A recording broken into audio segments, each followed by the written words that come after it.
In 2019, I thought I was on track to have my dream business. My name was in Forbes, Wall Street Journal, Food and Wine, all for creating the highest scoring instant coffee ever made. And then I lost that business, but that loss ended up being one of the best things that ever happened to me. That loss taught me 3 invaluable lessons that I take with me for everything that I work on from here on out. In this video, I'm going to teach you what those lessons are and how you can apply them. Lesson number 1, simple work is meaningful work.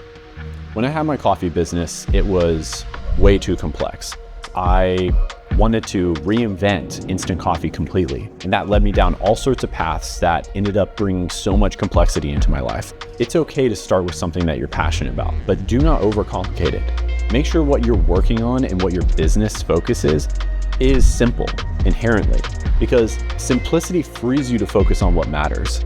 You don't have to reinvent the wheel every time and create something completely out of the box. Take proven ideas and just improve on them slightly.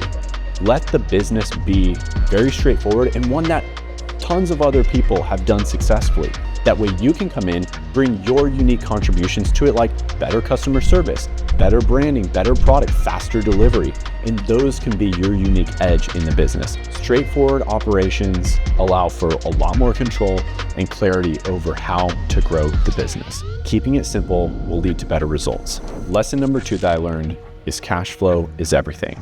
This may sound extremely obvious, but listen, without positive cash flow, even a successful product can become a financial burden. Yes, there's many different ways to fix cash flow. From fundraising to factoring, you can negotiate new terms, but the lesson is start with a business that is relatively cash flow positive, and you'll thank me because you'll be able to fund your own growth moving forward. Self-funding is a game changer. If you start with a model that doesn't require heavy borrowing and is very cash flow positive, then you don't need anybody else's help. You can start small and grow at the pace you want to grow at and always be just fine because you'll have cash in your pocket.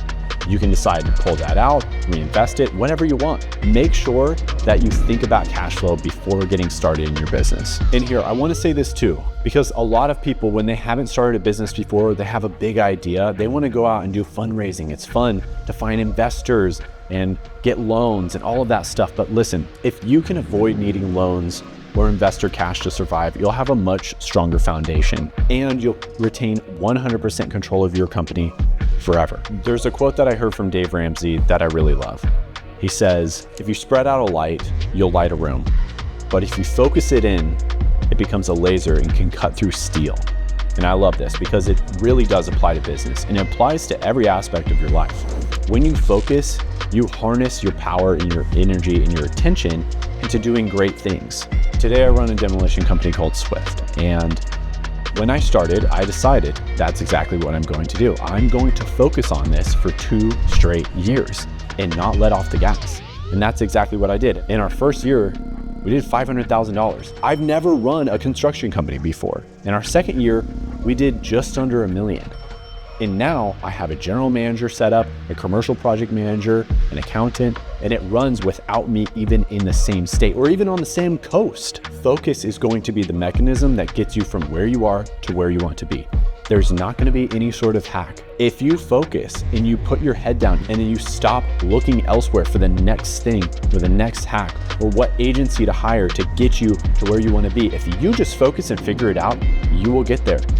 You just have to be patient. You just have to be intentional and say no to the distractions that are going to lead you off course. Distractions are like a prism. They're going to scatter your focus all over the place. By you saying no to them allows you to build something great. And it will be boring. You will go through the valley of despair. You will have plenty of times where you question everything and wonder if you can keep going. I did until 1.5 years in. And that's why I'm saying, put your head down and focus for 2 years.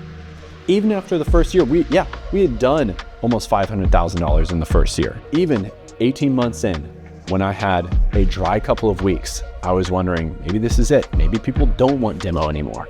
But I pushed through that, and now we finally crossed that edge into having recurring business, into getting the reputation out there. It takes time to prime the pump, okay? If you're starting something new, nobody knows about you.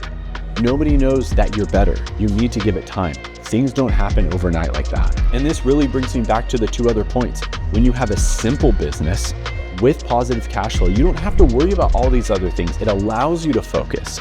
This is why these three work together so well and can become the key to your success in the next venture that you choose. So let's recap. 1, keep it simple.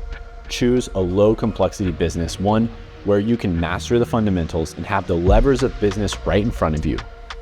Work on sales, hire better people, do more marketing, create a better product. Keep it straightforward. 2, master cash flow. Start something where it's cash flow positive from the very beginning. Start small, fund your growth with your own profits, and avoid unnecessary financial risks. 3, dedicate a period of time where you are going to be laser focused. Mark this out ahead of time, whether it's 1 year, 2 years, 3 years. Great things don't happen overnight. And the longer you're willing to put your head down, the bigger of a thing you're going to build. That's all I have. I think if you enjoyed this one, you're going to love the next one, which is all about facing your fear of having your business fail and why that will unlock your success. So subscribe so you don't miss it.